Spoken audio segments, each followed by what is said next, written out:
একটা ভালো মেয়ে দেখে বিবাহ করতে হবে। মেয়ে দেখা যায়। একজন সাহাবী এসে বলছেন, আল্লাহর নবী, আমি বিবাহ করেছি। তখন আল্লাহ রসুল বললেন, তুমি কি মেয়েটাকে দেখেছ? ফানজুর ইলাইহা ফাইনা আয়নে নেশাইল ইমরাতে ও মারাতিল ইমরাতে সায়া। আনসারি মহিলাদের চোখে দোষ আছে, সমস্যা। বিবাহ করার পরে যদি ধরা পড়ে তখন তুমি বারবার বলবা, তোমাকে দেখলে বিবাহ করতাম না, এই ভালো নাই, সেই ভালো নাই, আমি তোমাকে তালাক দিব, এই সব একটা কথা চলবে না। অতএব আগে দেখে নাও। আগে দেখে নিলে সিদ্ধান্ত বাতিল, আপনার সিদ্ধান্ত চলবে না। মধ্যখানের একটা কথা, রাগ করলে তালাক বলবেন না। বেগুনের গাছ থেকে বেগুন ছিঁড়ে খেলে তবুও গাছটা থাকে, আর মোলায়ের গাছটা উঠালে কিছু থাকে না। তালাক মুখে ব্যবহার করিয়েন না। এমনি কিছু বলেন, বকাঝকা কিছু করা লাগলে করেন, বিছানা ত্যাগ করা লাগলে করেন, পৃথক হয়ে কিছুদিন থাকেন। তালাকের কথা বলিয়েন না। তালাক বললেই সমস্যা শেষ। তালাক বললেই একবারে মাথার উপরে বোঝা নেমে গেল। একবারে মেয়েটাও বলছে, তোর সংসার করব না, কোনো কথা তুই মানিস না, আমাকে তালাক দে, তালাক দে, এখনই তালাক দে, এখনই তালাক দে। তখন আপনি নির্ভয় হয়ে বলছেন, যা যা, তোকে ছেড়ে দিলাম, 1 তালাক 2 তালাক 100 তালাক, যা যা। ছেলে 3টে, যেমন তালাক দেওয়া হয়েছে শয়তান চলে গেছে। ইন্না লিল্লাহি ওয়া ইন্না ইলাইহি রাজিউন। এখন তালাক দেওয়া শেষ হয়ে গেছে, তখন কে চলে গেছে? শয়তান চলে গেছে। এতক্ষণ খেপিয়ে কে তুলেছিল?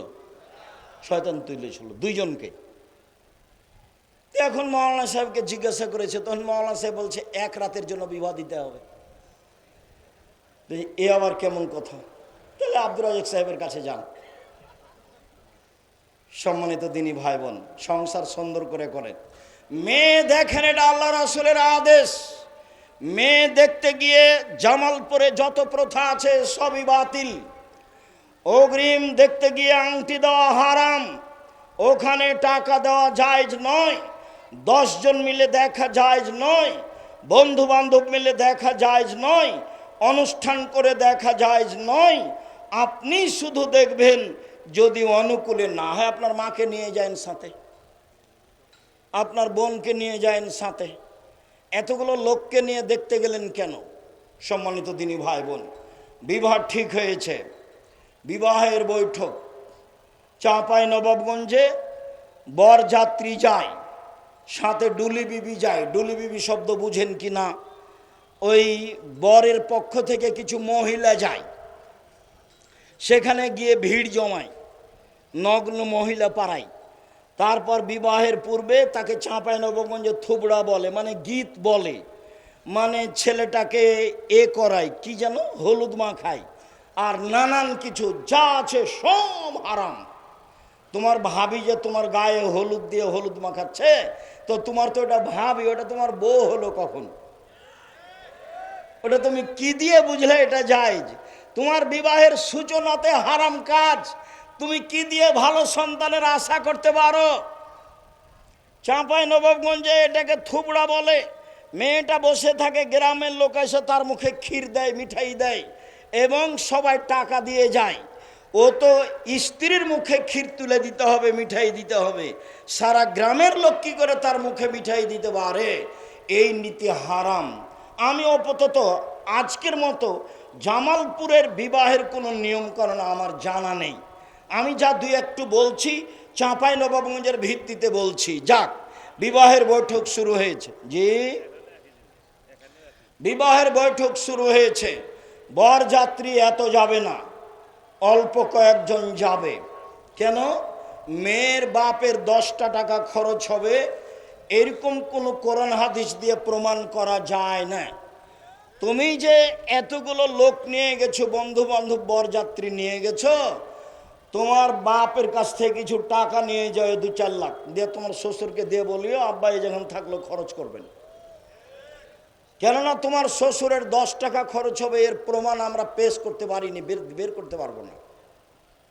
অতএব এতগুলো লোক গেলে কেন ওখানে? সম্মানিত দিনী ভাই বোন, 2 জন সাক্ষী এবং মেয়ের পিতা বিবাহের বৈঠক, আগে হবে খুতবা, তারপরে মেয়ের পিতা বলবেন, আর না হয় একজন লোক বলবে খুতবার পরে, মেয়ের পিতা আগে আগে বলবে, পরে পরে বলবে, আমার মেয়ে খালেদা এত টাকা নগদ, এত টাকা বাকিতে তোমার সাথে বিবাহ বন্ধনে আবদ্ধ হতে রাজি, তুমি তাকে স্ত্রী হিসেবে কবুল করো। তখন ছেলেটি বলবে কবুল করলাম, বা বুখারীর শব্দ এসেছে কাবিল, তো আমি কবুল করলাম। একবার বললেই যথেষ্ট হয়। গুরুত্বপূর্ণ কথা আল্লাহ রাসূল 3 বার বলতেন, আমার মেয়ে খালেদা এত টাকা নগদ, এত টাকা বাকিতে তোমার সাথে বিবাহ বন্ধনে আবদ্ধ হতে রাজি, তুমি তাকে স্ত্রী হিসেবে কবুল করো। কবুল করলাম, দুজন সাক্ষী শুনবে। আমার মেয়ে খালেদা এত টাকা নগদ, এত টাকা বাকিতে তোমার সাথে বিবাহ বন্ধনে আবদ্ধ হতে রাজি, তুমি তাকে স্ত্রী হিসেবে কবুল করো। ও বলবে কাবিল, তো গ্রহণ করলাম। এ হলো বিবাহ। এখন দাঁড়িয়ে ওয়ালিমার দাওয়াত দিতে পাবে না, এটাও না জায়েজ। মেয়ের কাছে বিবাহ পড়ানো হারাম। এবার একটু গায়বান্ধা থেকে আসি 1 মিনিট। গায়বান্ধার নিয়মে বর কেবলা মুখে বসে থাকবে, রুমাল মুখে দিয়ে। যদি বর কথা বলে তাহলে বৈঠকের লোক খেপে যাবে, ছি ছি ছি ছি, কেমন হোঁস মোটা এই ছেলে, বিবাহ দেওয়া হবে না এখানে, দিয়ে অনেকে খেপে বিবাহ থেকে উঠে যাবে। বর কথা বললো যে, আরে বর টাকা দিবে মোহর, বর কথা বলবে না তো কে কথা বলবে? তার গার্জেনেরা আছে অবশ্যই বলতে পারে, কিন্তু বর বলা অপরাধ এটা কে বললো? বরকে মুখ বন্ধ করে কেবলা মুখে বসে থাকতে হবে, এটা কে বললো? চলেন 1 মিনিট। মেয়ে যেখানে আছে সেখানে বিবাহ পড়াতে গেছে, গিয়ে বলছে অমুক নেবাসী অমুক তোমাকে বিবাহ করতে এসেছে, এত টাকা নগদ বাকিতে, তুমি তাকে স্বামী সত্ত্বে কবুল করো। তখন মেয়েটি বলল কবুল করলাম। 3 বার বলার পরে এবারে কয়েকজন লোক যেখানে বরযাত্রী বসে আছে সেখানে আসলো, এসে দাঁড়িয়ে আছে। তো বসে থাকা লোকগুলি বলছে, আপনারা কে? আমরা এই বিবাহের উকিল। মেয়ে কবুল করেছে? জি করেছে। আপনারা শুনেছেন? জি শুনেছি। তাহলে বসেন। তখন বসে, এতক্ষণ পর্যন্ত সবাই দাঁড়িয়ে আছে। মনে হচ্ছে যে হিন্দুদের বিবাহ লেগেছে, কলার গাছের চতুর্দিকে ঘুরে ধর্ম পাগল হয়ে গেছে। ধর্ম আপনারও এসেছে ইরান থেকে দিল্লিতে, দিল্লি থেকে আস্তে আস্তে জামালপুরে, আস্তে আস্তে উল্টে কি যে হয়ে গেছে। সব জায়গায় এরকমই, একটা নীতিও জায়েজ নয়, সব হারাম। 2 জন সাক্ষীকে সামনে রেখে মেয়ের পিতার সামনে খুতবা হবে। মেয়ের পিতা বলবে এই তার নাম বিবাহ। এরপরে এখানে আর কোনো অনুষ্ঠান নেই, বউ নিয়ে চলে যাবে। সম্মানিত দিনী ভাই বোন, বউ নিয়ে গিয়ে বাসর ঘর সাজাতে হবে, এ কথাই ঠিক। আসমা বিনতে ইয়াজিদ বলেন, তার চাচা, তার দাদা, তার বংশের সিরিয়াল, যদি বাপ চাচা কেউ না থাকে তার ভাই, নাহলে তার ছেলে হতে পারে না ভাইজান, ছেলে হতে পারে, ছেলে মায়ের বিবাহ দিবে। এটা একটা কুসংস্কার যে বাপ অনেক দিন আগে মারা গেছে, এই ছেলে মায়ের বিবাহ দিবে না। আর একটু যদি মা বিবাহের কথা বলে তো সবাই বলে ওঠে মেয়েটা খারাপ, ওর খাসলত খারাপ, এতগুলো ছেলে রেখে মেয়ে রেখে বিবাহ বসতে যাবে। এইটা জায়েজ নয়। ওকে বিবাহ বসার ব্যবস্থা করতে হবে, এটাই ঠিক।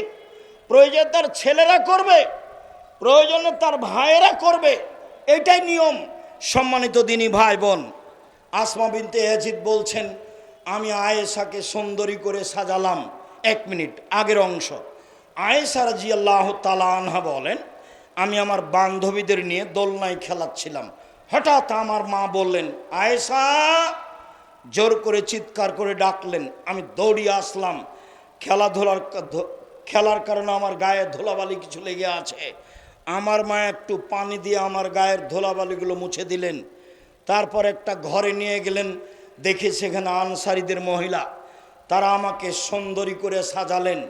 কি দিয়ে সাজালেন তা আয়েশা উল্লেখ করেননি।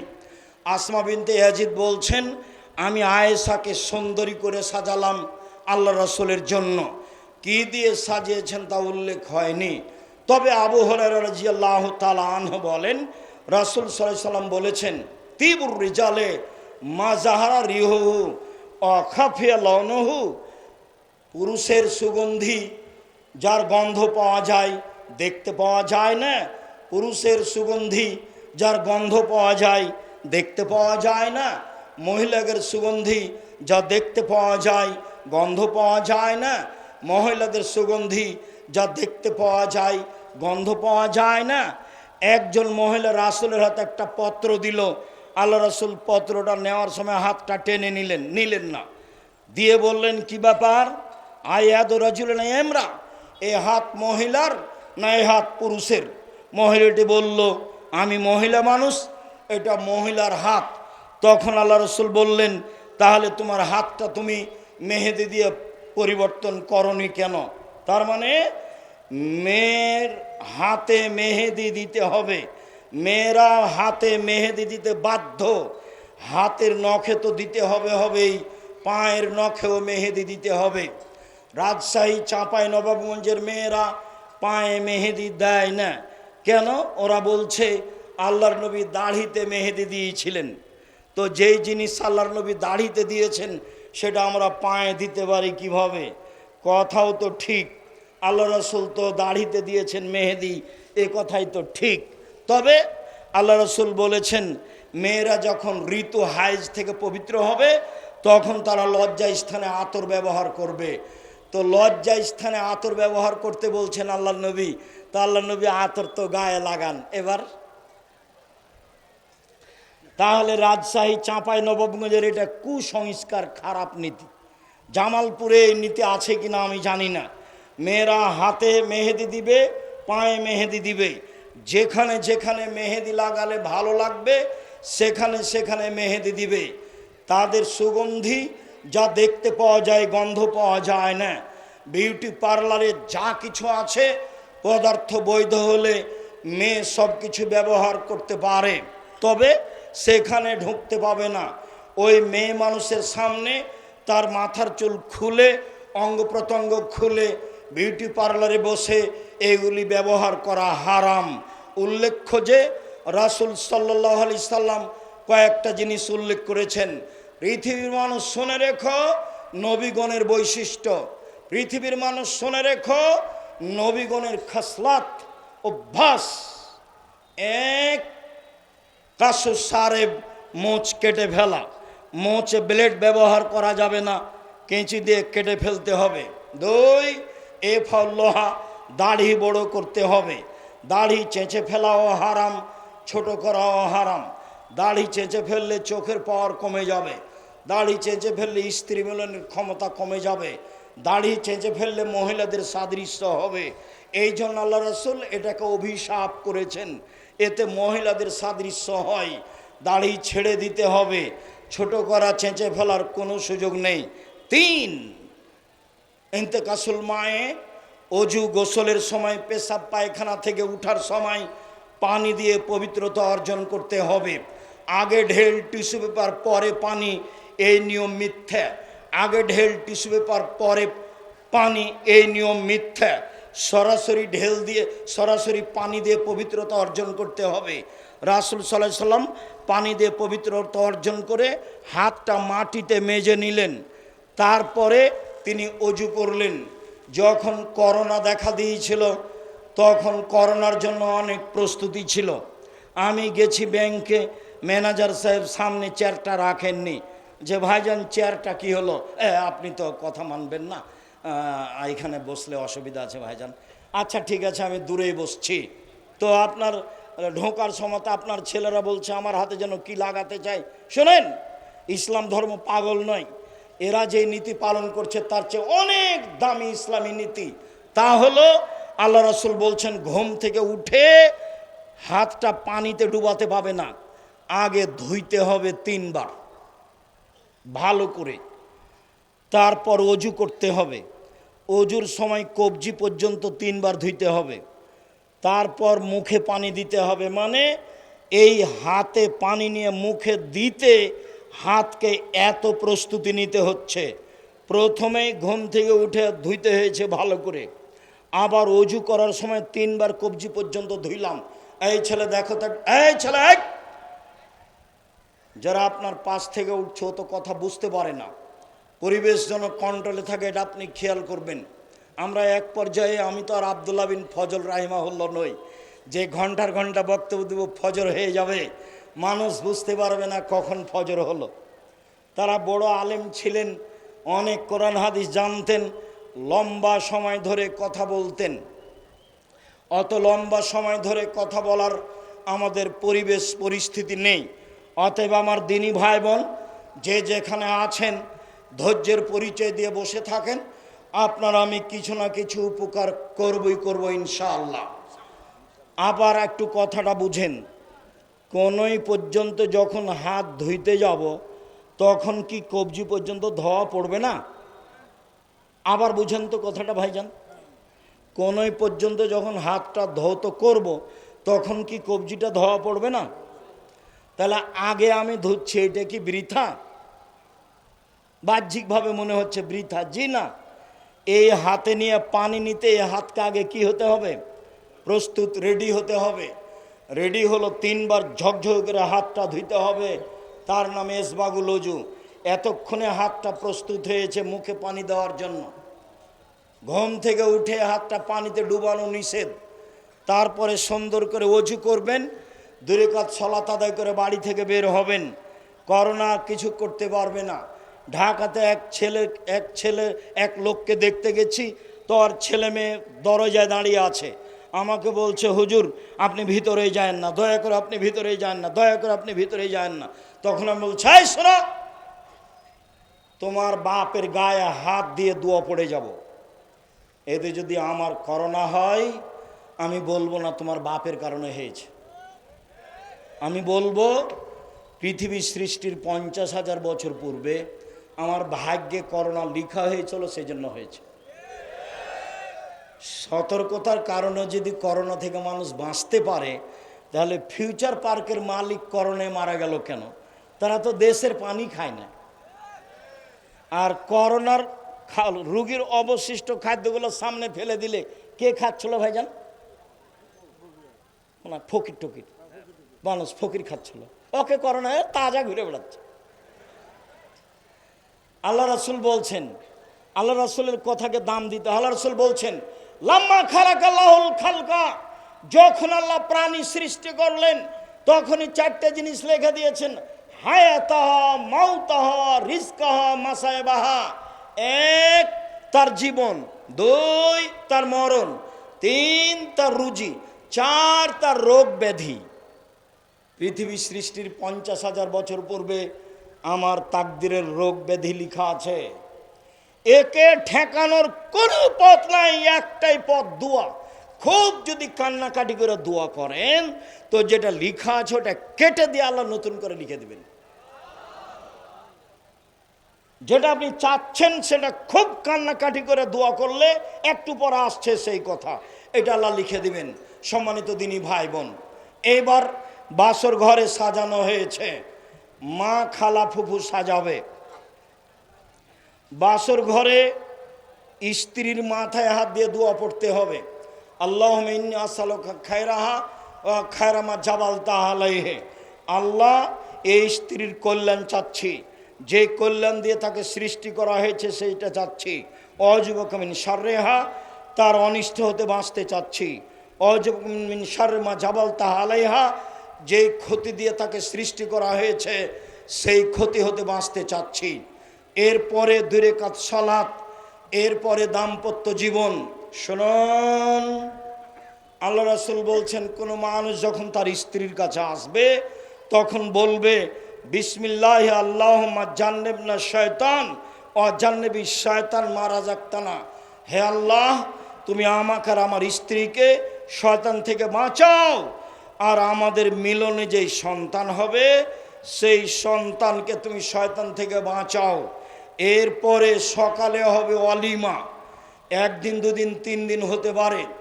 অলিমায় ধনী গরিব মানুষ সবাই থাকবে। যদি শুধু ধনী মানুষ থাকে তাহলে এই খাদ্য সবচেয়ে নিকৃষ্ট খাদ্য, এইটা ফেলে দিতে হবে, কুকুরে খেয়ে নেবে। কোনটা অলিমা ফেলে দিতে হবে? যে অলিমায় শুধু ধনী মানুষকে দাওয়াত দেওয়া হয়েছে, গরিব মানুষ নেই, সেই অলিমা আল্লাহ রাসূল বলছেন আশার উত্তম, সবচেয়ে নিকৃষ্ট খারাপ খাদ্য। তো সবচেয়ে নিকৃষ্ট খারাপ খাদ্য ওটা রাখবেন কেন? ফেলে দেন, ওটা কুকুরে খায়। নইলে ধনী গরিব সবকেই থাকতে হবে, সবাই খেয়ে দোয়া পড়বে, বারাকাল্লাহু লাকা ওয়া আলাইকা ওয়া জামা বাইনাকুমা ফি খায়রিন, তোমার উপরে আল্লাহ বরকত দান করুক, তোমাকে আল্লাহ বরকত দেখ, তোমাদের দুইজনকে আল্লাহ কল্যাণের উপরে রাখুক। সম্মানিত দিনী ভাই বোন, এবার পেটে বাচ্চা আসলো বা আসেনি, দুইজন মিলে বলবেন, এই ছেলে এই শোনো খেয়াল করে। উপস্থিত দিনী বোন গল্প বন্ধ করেন। 10 বছর হলো বিবাহ, সন্তান তো হয়নি, তো ঢংও তো একটু পরিবর্তন হয়নি। কথা বলছেন কেন? এসে চলে গেলেন কেন? আমি তো আপনার জন্য এসেছি, আর অনেক পথ অতিক্রম করে এসেছি, আবার অনেক পথ অতিক্রম করে যাব, গিয়ে ক্লাসে বসবো ইনশাআল্লাহ। এভাবেই দিন কাটছে। আমি আপনার জন্য এসেছি। এখন আপনি বলবেন, রব্বে হাবলি মিন লাদুনকা যুরিয়াতান তাইয়্যিবা ইন্নাকা সামিউদ দুআ, হে আল্লাহ তুমি আমাকে একটা সুসন্তান দাও, তুমি তো দোয়া কবুল। তাই শাশুড়ি বলছে, মায়ে বলছে, শুয়ে থাক, কোথাও যাস না, কোনো কাজ করিস না, কোনো কাজ করিস না, সূর্য চন্দ্র গ্রহণ লেগেছে, বাচ্চার ক্ষতি হয়ে যাবে। এটা হলো কুসংস্কার, নোংরা নীতি, হারাম। এগুলো পড়লেই মুকসেদুল মুমিনিন বইয়ের হেডলাইনের কথা মনে পড়ে। মুকসেদুল মুমিনিন বইয়ের একটা হেডলাইন আছে, অবিবাহিত ছেলে মেয়ের পড়া নিষেধ। তো যে দেখে সেই পড়ে, যে দেখে সেই পড়ে। কিরে কি লেখা আছে? তো লেখা আছে ওখানে, চন্দ্রগ্রহণে স্ত্রী মিলন হলে ছেলে ভ্যাংচা হয়, ভরা পেটে স্ত্রী মিলন হলে ছেলে টেরা হয়, সফরের পূর্বে স্ত্রী মিলন হলে ছেলে কানা হয়। আল্লাহর হস্তে শুরু থেকে নিয়ে শেষ পর্যন্ত একটা বাক্য সত্য নয়, সবই মিথ্যা। আল্লাহ বলছেন, পৃথিবীর মানুষ, নিসাউকুম হারসুল্লাকুম ফাতু হারসাকুম আন্না শাইতুম, তোমাদের স্ত্রী তোমাদের জমি, তোমাদের স্ত্রী তোমাদের ক্ষেত, তোমরা তোমাদের জমিতে আসো ইচ্ছা মতো, সকালেই কি, বিকালেই কি, দুপুরেই কি, ভরা পেটেই কি, সফরের পূর্বেই কি, চন্দ্রগ্রহণ লাগলেই কি আর না লাগলেই কি। এটা হলো কুসংস্কার। হেডলাইনে যা লেখা আছে, হেডলাইনের নিচে সবই কোরআনের আয়াতের বিরোধী। এবার বাচ্চা প্রসব সম্ভবপর আপনি ক্লিনিকে যাবেন না, স্বাভাবিকভাবে বাচ্চা প্রসবের চেষ্টা করবেন। সম্ভবপর আপনার মা চাচি 2-1 জন থাকবে যারা বুঝে, সারা গ্রামের মহিলা এখানে আসতে পাবে না। পর্দার ব্যতিক্রম হলে সন্তান সুসন্তান হবে না, এ কথাই ঠিক। বাচ্চা প্রসব হয়েছে, বাচ্চার পাশে আজান দিবেন, এক কানে আজান এক কানে একামাত, এ হাদিস ঠিক নয়। পাশে আজান দিবেন স্বাভাবিক কণ্ঠে। এবার পরের দিন বা তখন বা তারপরের দিন বাচ্চাকে একটা পরহেজগার মানুষের কাছে নিয়ে যাবেন, চাচা হোক চাচি হোক আলেম হোক যে হোক না কেন, গিয়ে বলবেন, চাচা আমার বাচ্চাকে দোয়া করে দেন আর তাহনিক করে দেন। তখন তোমার চাচা একটা খেজুরের একটা অংশ মুখে নিয়ে খুব ভালোভাবে চাবিয়ে পানি পানি করে হাতের আঙ্গুলে নিয়ে জিভার মাঝামাঝিতে দিয়ে দিবে, আঙ্গুলটা ঢুকিয়ে দিয়ে মাথায় হাত দিয়ে দোয়া পড়বে, আইজাকুমুল্লাহ বিকালিমাতিল্লাহি তাম্মা মিন কুল্লি শাইতানিন হাম্মা ওয়া মিন কুল্লি আইনিন লাম্মা। এই দোয়া পড়বে। আল্লাহুম্মা ফাক্কিহু ফিদ্দীন, আল্লাহুম্মা আল্লিমহুল হিকমা, এই দোয়া পড়বে। এখন চাচা চাচি এই দোয়া জানে কিনা সেটা তো একটা কথা। দোয়ার বই তো আমি অনেক আগেই লিখেছি। 1992 সালে জামালপুরে এসেছিলাম চিনাডলিতে, হাত তুলে দোয়ার বাহাসে দেখলাম বেশ বড় বড় মাওলানা। আমি জামালপুরের প্রায় স্বভাবই ভালোবাসি। ইতিপূর্বে যত বাহাসে বসেছি সব জায়গায় গণ্ডগোল, শুধুমাত্র জামালপুর চিনাডলির সেই বাহাসে কোনো গণ্ডগোল ছিল না। যারা উপস্থিত ছিলেন সবাই পায়জামা পাঞ্জাবি পরেছিলেন, সবার মাথায় টুপি ছিল, দেখতে আমাকে খুব ভালো লাগছিল। যদিও তারা আলোচনায় পরাজয় বরণ করেছিলেন।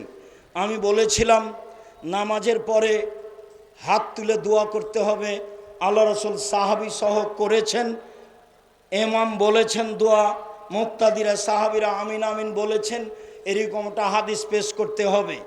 তখন অন্যান্য হাদিস পেশ করে।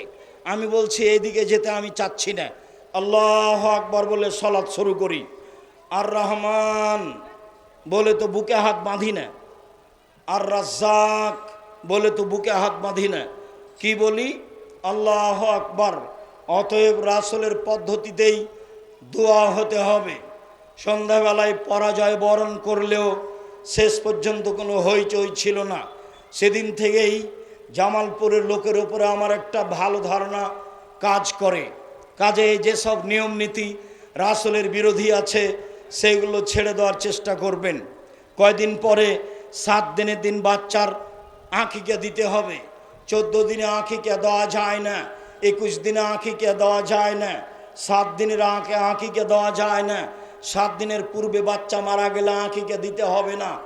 আঁকিকার সাথে কুরবানির কোনো সম্পর্ক নেই। কুরবানি হচ্ছে নেকির কাজ, আঁকিকা হচ্ছে বাপের জিম্মেদারি। কুরবানি হচ্ছে নেকির কাজ, আঁকিকা হচ্ছে বাপের জিম্মেদারি। বাপকে জিম্মেদারি পালন করতেই হবে। ছেলে হলে 2টা ছাগল, মেয়ে হলে 1টা ছাগল, কানা হোক, টেরা হোক, 10 টাকার হোক, 10,000 টাকার হোক, শুধু জান থাকলেই হবে। থাকলো কুরবানি তো মোটা তাজা, কুরবানি চোখ ভালো কিনা, কুরবানি সিং ভালো কিনা, কুরবানি খুর ভালো কিনা, কুরবানি লেজ ভালো কিনা, কুরবানি দেখতে সুন্দর কিনা। কুরবানি নেকির জন্য ফকির মিসকিনকে দিতে হবে। আঁকিকার গোস্ত ফকির মিসকিনকে দিতে বাপ বাধ্য নয়, আত্মীয় স্বজনকে দিতে বাধ্য নয়। আঁকিকার গোস্ত আপনার নিজস্ব গোস্ত, আপনি খাবেন কি দিবেন সেটা আপনার ব্যাপার। সম্মানিত দিনী ভাই বোন, 7ম দিনে আঁকিকা, কোনো এক সময়ে খাতনা দিতে হবে, বাপের জিম্মেদারি। মুসলমানের বৈশিষ্ট্য 5টি। 1 খাতনা করা, 2 হালাকুল আনাতে নিচের লুম পরিষ্কার করা, 3 কাসফুল আজফারে নখ কেটে ফেলা। নখ কাটতেই হবে, ছেলে হোক মেয়ে হোক। যদি নখ বড় থাকে তাহলে মেয়ে আদর্শ শিখতে পারেনি, পিতা হওয়ার যোগ্য দায়িত্ব পালন করতে পারে না। সম্মানিত দিনী ভাই বোন, আপনাকে খাতনা দিতে হবে, ছেলের বাধ্য। ছেলে এখন হাঁটতে পারে, পায়জামা পরাতে হবে, হাফ প্যান্ট নয়। মেয়ে এখন হাঁটতে পারে, পায়জামা পরাতে হবে, জাঙ্ঘিয়ে নয়। দিন যায় রাত্রি যায়, 5-7 বছর হয়েছে, বাচ্চা এখন পড়তে যেতে পারে। তাহলে মেয়ে বাচ্চা হলে মাথা একটা স্কার্ফ দিয়ে বাচ্চাকে স্কুল পাঠাতে হবে। যে স্কুলে বলা হয় না ওমা তোমার আকাশ, ওমা তোমার বাতাস, সম্ভবপর সে স্কুলে পাঠাতে হবে। দিন যায় রাত্রি যায়, বাচ্চার বয়স হয়েছে 7 বছর, তাকে সলাতের জন্য বলতে হবে। দিন যায় রাত্রি যায়, বয়স হয়েছে 15 বছর, তাকে সলাতের জন্য বাধ্য করতেই হবে যে কোনো মূল্যে। রাসূল সাল্লাল্লাহু আলাইহি সাল্লাম বলেন, মান ওয়ালাদালাহু ওয়ালাদুন ফালইহসান ইসমাহ। কার যদি ছেলে মেয়ে জন্ম নেয়, 1 সুন্দর নাম রাখতে হবে, 2 আদাবাহু সুন্দর শিষ্টাচার শেখাতে হবে, 3 বড় হলে বিবাহ দিতে হবে, 4 বড় হয়ে যায় যদি বিবাহ না দেয়, এই ছেলে মেয়ে যদি কোনো পাপ করে সেই ছেলে মেয়ে তার পিতা পাপ সে পিতার হবে।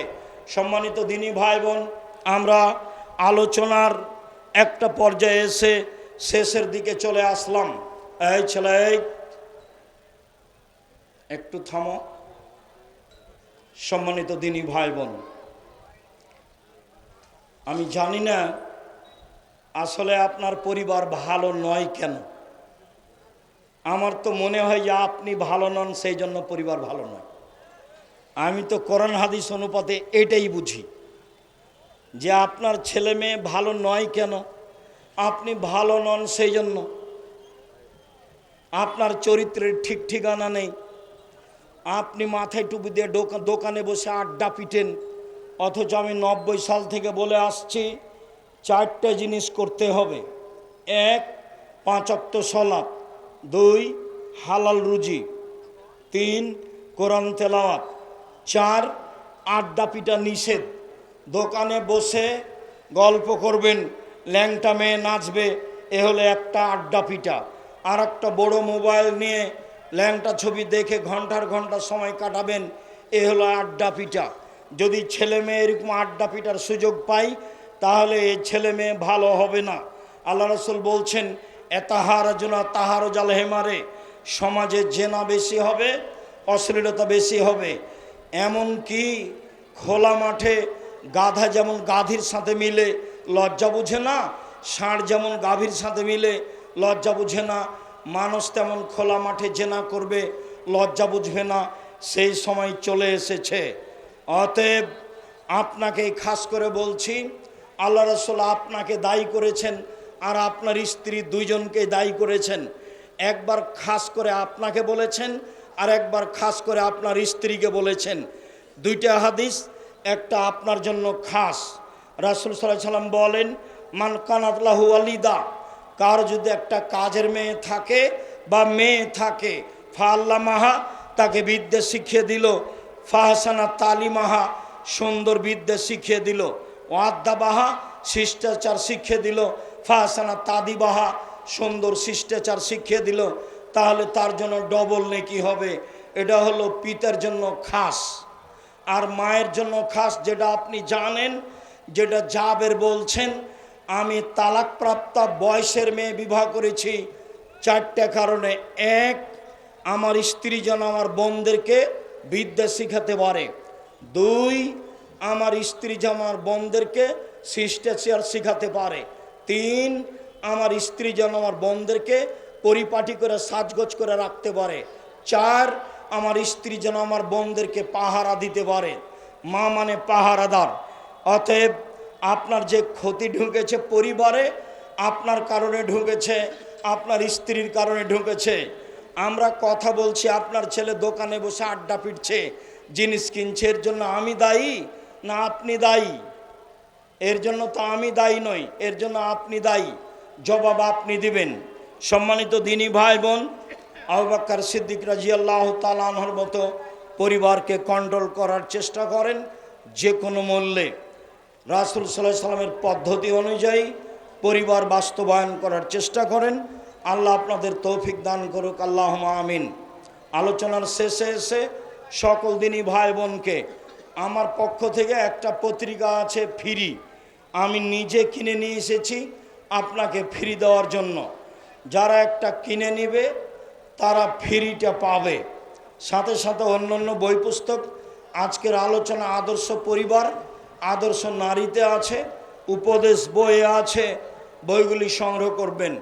সামনে বৃহস্পতিবার শুক্রবার জামিয়া সালাফিয়া আসেন, দেশের বড় বড় বিদ্বানগণ রয়েছেন, আপনাদের বিষয়ভিত্তিক বক্তব্য শোনাবেন। আমি এই পর্যন্ত বলে আপনাদের সার্বিক কল্যাণ কামনা করে আজকের মতো কথার শেষে চলে আসলাম।